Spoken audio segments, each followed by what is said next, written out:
Oi gente, meu nome é Ingrid Rodrigues, eu sou psicóloga. Vocês sabiam que até a brincadeira tem que ter regras? Estava pensando nisso porque outro dia eu estava brincando com o meu primo e o filhinho dele. E a gente, na tentativa de distraí-lo, a gente ficou lembrando de uma brincadeira de bolinha de gude que a gente costumava jogar quando éramos crianças. E foi tão interessante porque assim, quando ele começou a brincar, que ele viu que ele ia brincar com bolinha de gude junto comigo, junto com o pai, ele se sentiu importante e começou a gostar. Quando a gente começou a explicar para ele do processo, que havia, não sei se vocês lembram dessa brincadeira, mas são 3 buraquinhos que a gente faz no chão. E aí as bolinhas, primeiro elas têm que ir e voltar, caindo em cada um desses buraquinhos para que a gente possa efetivamente jogar. E eu fiquei impressionada com em quão pouco tempo ele perdeu a paciência e o interesse no jogo, né? Porque assim, é difícil, é demorado, tem que passar por uma série de etapas para que você possa começar a se divertir efetivamente.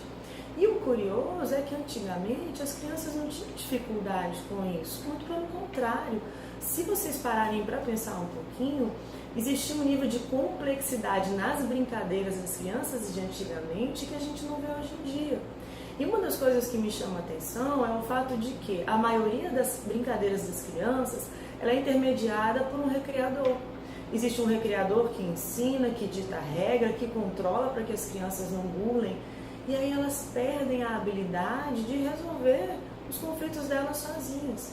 Outra coisa que é importante, e eu não sei direito de onde veio isso, mas com o tempo a gente começou a entender que tudo que tem a ver com a regra é arbitrário, é sinal de intransigência, é sinal de autoritarismo, mas isso não é verdade. A regra, ela é importante, aí eu não estou falando de inflexibilidade, mas é até mesmo assim, como é que funciona isso aqui? Se você vai no emprego novo, por exemplo, você tem que saber quais são as condições de trabalho, quanto é que você vai ganhar, o que pode e o que não pode ser feito. Assim, são as regras de uma brincadeira, porque, gente, se não tiver regra, vira bagunça. As crianças, às vezes, elas têm hoje quartos de brincar, cheios de brinquedo.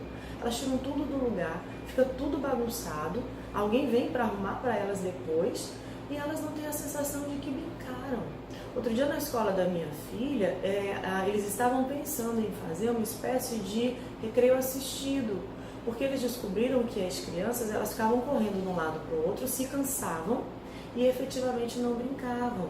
E não deixa de ser, a regra não deixa de ser um treino para a nossa vida adulta, porque a gente vai estar o tempo todo lidando com regras.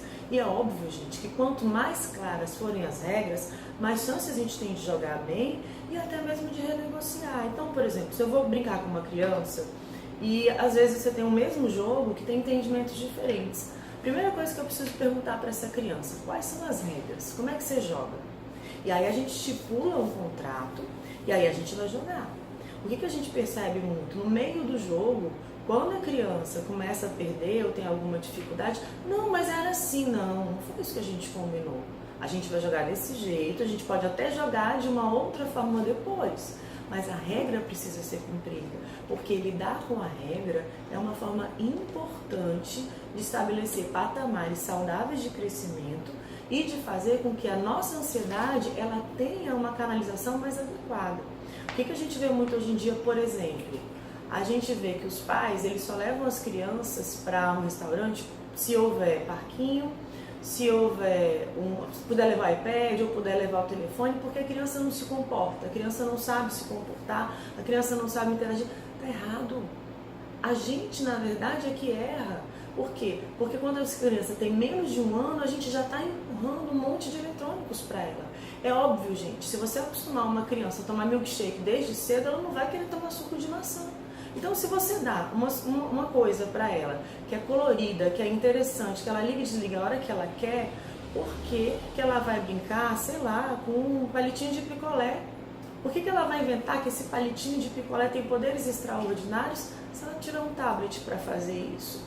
Então, quanto mais a gente enche as crianças de estímulos, menor possibilidade a gente tem de que elas desenvolvam a criatividade que é peculiar a elas. Se você deixa uma criança sozinha, uma criança que não está sendo exposta desde o início de sua vida a uma série de eletrônicos, você vai ver que ela se vira, ela brinca, ela inventa as coisas, as histórias mais extraordinárias. né?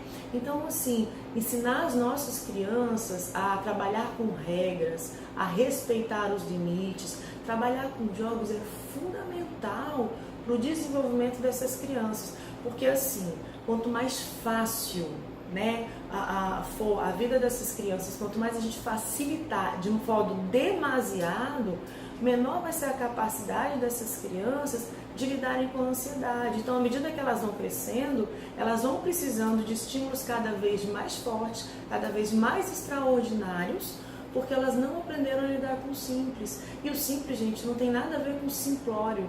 O simples não tem nada a ver com coisas pouco interessantes. O simples, ele vai dizer da nossa capacidade de administrar aquilo que vem no dia a dia. Se vocês quiserem ouvir um pouquinho mais sobre esse assunto, eu podia falar o dia inteiro sobre isso, mas eu não quero cansar ninguém. Dá uma comentada aqui no canal, tá joia?